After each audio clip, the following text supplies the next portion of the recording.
أعوذ بالله من الشيطان الرجيم بسم الله الرحمن الرحيم ولو ترى إذ وقفوا على ربهم قال أليس هذا بالحق قالوا بلى وربنا قال فذوقوا العذاب بما كنتم تكفرون وَلَوْ تَرَى، اور یہ تیسری مرتبہ آ گیا.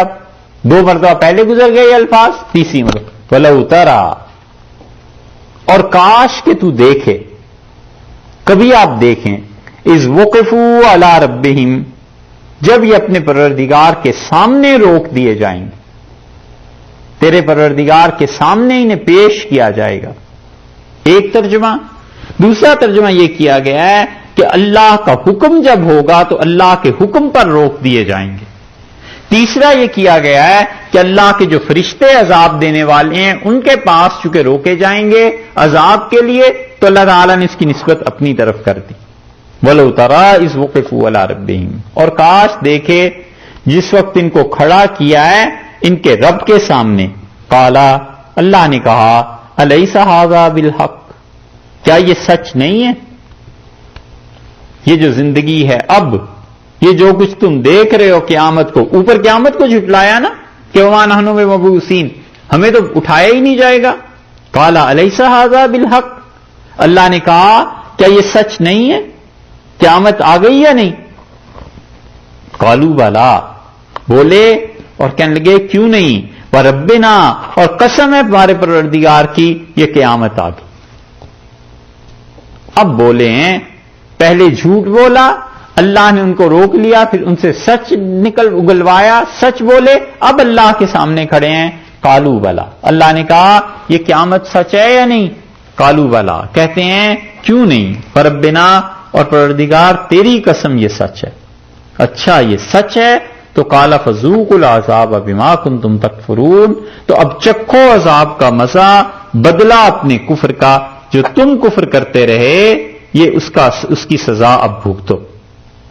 یہ جو با لگایا ہے نا بما کنتم، یہ با اس کا مطلب ہے اس سبب سے کہ تم لوگ کفر کرتے رہے. یہ وہی بات ہے کہ عذاب کا کوئی نہ کوئی سبب ضرور ہے، وجہ ضرور ہے، اس وجہ سے تمہیں عذاب دے رہے ہیں. اور رحمت کا سبب ہونا ضروری نہیں، کہ جو رحمت ہے اس کا بھی کوئی سبب ہو، یہ ضروری نہیں ہے.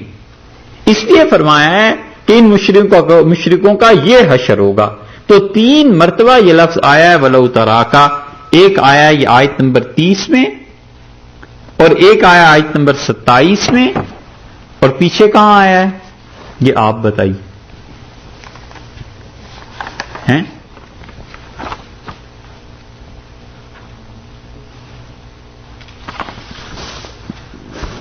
اب کیا پورا پارا پڑھو گے؟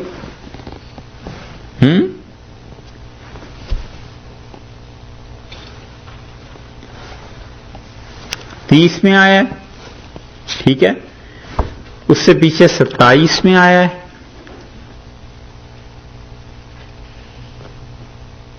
اور یہ واقعہ آیا ہے 23 نمبر آیت، 22 نمبر آیت میں، یوم نحشرہم جمیعا ثم نقول للذین اشرکوا این شرکاؤکم الذین کنتم تزعمون، ہے نا، کہ جب یہ قیامت میں سب جمع ہو جائیں گے، ہم انہیں جمع کر دیں گے، پھر ہم ان سے کہیں گے کہ یہ جو شرک کیا تھا تم نے، جن کو ہمارا شریک ٹھہراتے تھے، کہاں ہیں یہ ہے مقام تیسرا، کہ بات وہی بن جاتی ہے. اور 2 مقامات آگے آ گئے، ایک مرتبہ جہنم کے قریب اور ایک مرتبہ تعالی شانہ کے بالکل سامنے. اور اس نے کہا کہ کیا وہ جو تم جھوٹ بولتے تھے کہ قیامت نہیں آئے گی، آ گئی یا نہیں؟ اور یہ قسم کھا کے کہیں گے کہ ہاں اللہ واقعی قیامت آ گئی. ٹھیک ہے جناب. ایک بات اور عرض کروں، دیکھیے اس سورہ مائدہ میں یہ وہی قرض ہے جو بالکل آغاز میں ہم ڈھونڈ رہے تھے. 106 نمبر آیت اس کی دیکھیے.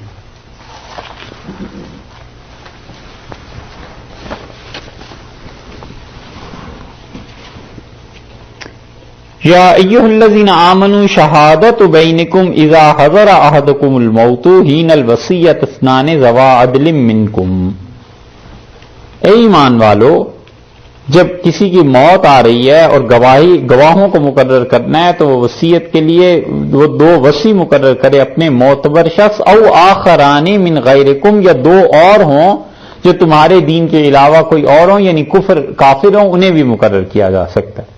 ٹھیک ہے جی. یہ آیت ہے جس کو امام احمد رحمت اللہ علیہ کہتے تھے یہ منسوخ ہے، اور اس کا نسخ وہ بیان کرتے تھے سورہ طلاق سے. سورہ طلاق جو ہے 28ویں پارے میں اس کی بالکل دوسری آیت آپ دیکھیے، اس میں ہے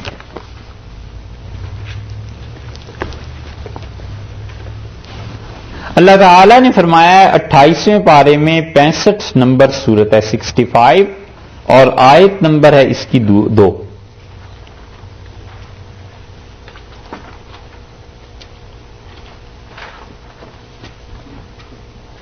فَإِذَا بَلَغْنَا أَجَلَهُنَّ، اور جب خواتین، طلاق کا ذکر ہو رہا ہے نا، یہ عدت میں اپنی اس مقررہ مدت کو پہنچیں، فَامْسِكُوهُنَّ بِمَعْرُوفٍ أَوْ فَارِقُوهُنَّ بِمَعْرُوفٍ، تو قاعدے اور نیکی کے مطابق یا تو طلاق سے رجوع کر لو، انہیں رکھ لو، اور یا پھر طلاق بس ختم ہو گیا اب معاملہ تمہارا ان سے.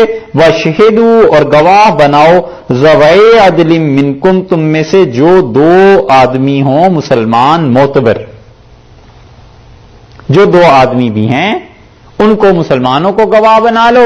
اور یہاں سورہ مائدہ میں اللہ نے فرمایا ہے کہ آخران من غیرکم، جو تمہارے کافر ہیں انہیں بھی تم گواہ بنا سکتے ہو. تو امام احمد رحمت اللہ علیہ کا خیال یہ تھا کہ وہاں پہ اللہ نے سورہ طلاق کے متعلق جو کہا ہے اللہ تعالی نے کہ دیکھو دو عدل والے گواہ بنانا، تو اس نے اس حکم کو منسوخ کر دیا. یہ شاہ ولی اللہ صاحب رحمت اللہ علیہ نے الفوز الکبیر میں لکھا ہے. اور حضرت فرماتے ہیں کہ میرے نزدیک اصل حقیقت کی بات یہ ہے کہ امام احمد رحمت اللہ نے جو کچھ کہا ہے وہ محض آیت کے ظاہری الفاظ کو دیکھ کے کہا ہے، کیونکہ باقی مفسرین کا ان سے اتفاق نہیں ہے. اور ان کے نزدیک دونوں آیات مفسرین کہتے ہیں کہ یہ تشریح کر رہی ہیں. تو پہلی آیت کا مطلب یہ ہے کہ وہ ایسے دو آدمی جو تمہارے مسلمانوں میں سے ہوں ان کو بنا سکتے. اور دوسری جگہ پر مراد یہ ہے وہ طلاق کا مسئلہ ہے، وہاں پر مراد یہ ہے کہ جو مسلمان ہو وہاں. اور یہاں جو کافروں کا بھی کہا ہے تو یہاں تو طلاق کا مسئلہ ہی نہیں ہے، یہاں تو مسئلہ صرف وصیت کا ہے. تو وہ کہتے ہیں یہ باب الگ ہے. شاہ ولی اللہ صاحب رحمۃ اللہ کا خیال ہے، اور وہ کہتے ہیں وہ باب الگ ہے. اس لیے یہ دونوں آیات دو مختلف مواقع کے لیے ہیں. وہ خاندانی جھگڑوں کی باتیں، طلاق، نکاح نجی طور پہ زندگی ہے، اور یہ ایسی چیز ہے جو کورٹ میں جا رہے ہیں یا مسجد میں جا رہے ہیں یا قسمیں کھا رہے ہیں. تو اس لیے وہ کہتے ہیں یہ دو آیات آپس میں ایک دوسرے کو اس طرح منسوخ نہیں کرتی. ٹھیک ہے. اس کے بعد اب آگے چل کے سورہ انفال میں اللہ تعالی نے فرمایا جن آیات کا سورہ انفال میں ہے بس نسخ کی بحث، وگرنہ یہ انعام اور اعراف ان دونوں میں نہیں. ایک بات ٹھہریے اگر مجھے مل جائے تو، یہ تو قرضہ پچھلا تو پورا ہو گیا، ایک ذہن میں بات کھٹک رہی ہے، اگر وہ سامنے آ گئی تو بھی بیان کرتے ہیں آپ سے.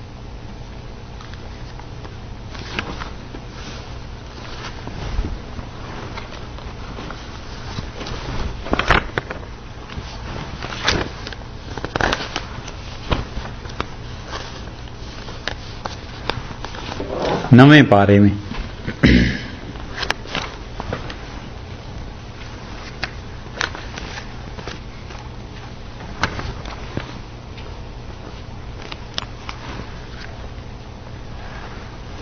سورہ آراف میں نویں پارے میں اگرچہ تشریح تو انشاءاللہ اسی وقت آئے گی. یہ جو یا کی بحث ہم کر رہے تھے نا کہ یا کا لفظ عربی میں کئی معانی میں استعمال ہوتا ہے، تو ہر ایک آدمی کے لیے فتویٰ نہیں دے دینا چاہیے. سورہ آراف 8ویں پارے میں جو اس کا حصہ ہے نا جی، اس کو آپ دیکھیے آیت نمبر 74 74 جی 74. یہ بات چل رہی ہے حضرت صالح علیہ الصلوۃ والسلام کی، اور وہ اپنی قوم کو سمجھا رہے ہیں. اور کہتے ہیں کہ وَاذْكُرُوا إِذْ جَعَلَكُمْ خُلَفَاءَ مِن بَعْدِ عَادٍ، اے میری قوم سمود، تم یاد کرو جب اللہ نے تم کو سردار بنایا قوم عاد کے بعد، وَبَوَّأَكُمْ فِي الْأَرْضِ، اور اللہ نے زمین میں تمہیں ٹھکانہ دیا، تَتَّخِذُونَ مِن سُهُولِهَا قُصُورًا، اور تم اس زمین میں جو پلین جگہ ہے اس پہ اپنے محلات بناتے ہو، وَتَنْحِتُونَ الْجِبَالَ بُيُوتًا، اور تم اپنے گھر بناتے ہو تراشتے ہو پہاڑوں میں، فَاذْكُرُوا آلَاءَ اللَّهِ وَلَا تَعْثَوْا فِي الْأَرْضِ مُفْسِدِينَ، اللہ کے احسان کو یاد کرو اور زمین میں فساد مت مچاؤ۔ قال الملأ الذين استكبروا من قومه للذين استضعفوا، قوم کے جو سردار تھے جو بڑائی رکھتے تھے اپنے لیے متکبر، وہ بولے ان لوگوں سے جو غریب ہیں، لمن آمن منہم، لیکن یہ غریب مسلمان تھے، ان سے کہنے لگے اتعلمون ان صالحا مرسل من ربہ، تمہیں معلوم ہے کچھ یہ صالح جو ہے یہ واقعی پیغمبر ہے علیہ السلام؟ قالوا انا بما ارسل به مؤمنون، ان غریبوں نے کہا ہمیں تو بھئی اس کا یقین ہے۔ قال الذین استکبروا، وہ جو متکبر تھے بولے انا بالذی آمنتم بہ کافرون، یہ جس پہ تم ایمان لائے ہو ہم اس کے ساتھ انکار کرتے ہیں، ہم اس کو نہیں مانتے۔ فعقروا الناقہ، اور انہوں نے اونٹنی کو مار ڈالا، وَعَتَوْا عَنْ أَمْرِ رَبِّهِمْ، اور اپنے رب کے حکم سے پھر گئے۔ وَقَالُوا يَا صَالِحُ ائْتِنَا بِمَا تَعِدُنَا، اور کہنے لگے صالح لے آ وہ عذاب جس کا تمہیں وعدہ کرتا تھا، ان کنت من المرسلین، اگر تو رسول ہے نا تو اب آ جائے وہ عذاب۔ فَأَخَذَتْهُمُ الرَّجْفَةُ، زلزلے نے انہیں آ لیا، فَأَصْبَحُوا فِي دَارِهِمْ جَاثِمِينَ، اور صبح جب ہوئی تو اپنے گھروں میں اوندھے پڑے ہوئے تھے۔ فَتَوَلَّىٰ عَنْهُمْ، حضرت صالح علیہ السلام وہاں سے پھرے ہٹے یہ تباہی دیکھ کر۔ وقال یا قوم، کہنے لگے اے میری قوم، لقد ابلغتکم رسالۃ ربی، میں اپنے پروردگار کا حکم تم تک پہنچا چکا، ونصحت لکم، اور میں نے بڑا تمہارا بھلا چاہا تھا، ولکن لا تحبون الناصحین، اور تم ایسے ہو جو اپنے نصیحت کرنے والوں کو اچھا نہیں سمجھتے تھے۔ یہ لفظ دیکھا ہے یا قوم، اب وہ مرے پڑے ہیں۔ حضرت صالح علیہ السلام یہ جو یا کا لفظ استعمال کر رہے ہیں یہ اپنی اس پریشانی کے لیے، بہرحال نبی تو تھے علیہ الصلوۃ والسلام، اور اب قوم جو کچھ بھی تھی، لیکن انہیں دیکھ کے دکھ ہوا نا کہ کیوں نہیں ان لوگوں نے میری بات مان لی۔ یہ دیکھ لیجئے یا کا لفظ یا قومی انہوں نے کہا ہے ان لوگوں سے جو مرے پڑے ہیں، تو یہاں کیا ہے یہ یا کا لفظ استعمال ہوا پریشانی کے اظہار کے لیے۔ یہ تھوڑا ہی ہے کہ جیسے یا اللہ کا لفظ کوئی کہتا ہے تو یا قوم کا لفظ اس کے برابر ہے، فرق ہو گیا نا۔ اسی کا یہ دوسرا مقام بھی دیکھ لیجیے، آیت نمبر اسی میں 90۔ وقال الملأ الذین کفروا من قومہ، اور اس پہ شعیب علیہ الصلوۃ والسلام کی قوم میں جو سردار تھے وہ بولے اور کہنے لگے لئن اتبعتم شعیبا، اور اگر شعیب کی پیروی ہماری قوم نے کی، لوگوں نے جو ایمان لائے ہیں، انکم اذا لخاسرون، تو تم خراب ہو جاؤ۔ فاخذتهم الرجفۃ، تو شعیب علیہ السلام کے جو منکر تھے ان کو خدا کا عذاب آیا، زلزلے نے آ کے پکڑا، فاصبحوا فی دارہم جاثمین، اور وہ الٹے اوندھے پڑے ہوئے تھے اپنے گھروں میں۔ الذین کذبوا شعیبا، اور یاد رکھو لوگوں جنہوں نے شعیب کو جھٹلایا، کأن لم یغنوا فیہا، ہم نے ایسے کر دیا انہیں مٹا دیا جیسے کبھی وہ لوگ اس بستی میں تھے ہی نہیں۔ الذین کذبوا شعیبا، اور جنہوں نے لوگوں شعیب کو جھٹلایا، کانوا هم الخاسرین، بس یہی لوگ خراب ہوئے، برباد ہوئے۔ فتولی عنہم، شعیب علیہ السلام اپنی قوم سے ہٹے، وقال یا قوم، اور کہنے لگے اے میری قوم کے لوگوں، لقد ابلغتکم رسالات ربی، میں اپنے پروردگار کے حکم تمہیں پہنچا چکا، ونصحت لکم، اور میں چاہتا تھا کہ تمہارا کچھ فائدہ ہو، فکیف آسیٰ علی قوم کافرین، میں اب غم کیسے کھاؤں اس قوم پہ جو میرا انکار کر رہی تھی، جو کفر کر رہی تھی۔ یہاں بھی یہی آ گیا نا یا قوم، یہ ہے چیز، وہی چیز مسلم میں بھی آ گئی، یا رسول اللہ یا محمد صلی اللہ علیہ وسلم وہ کہتے تھے، یہی چیز ابن کثیر اور مورخین نے بھی نقل کر دی۔ تو اس لیے عقیدہ ہے اصل چیز، کہ کس عقیدے کے تحت کون یہ الفاظ استعمال کر رہا ہے، بس اس پہ پھر فتویٰ دیتے۔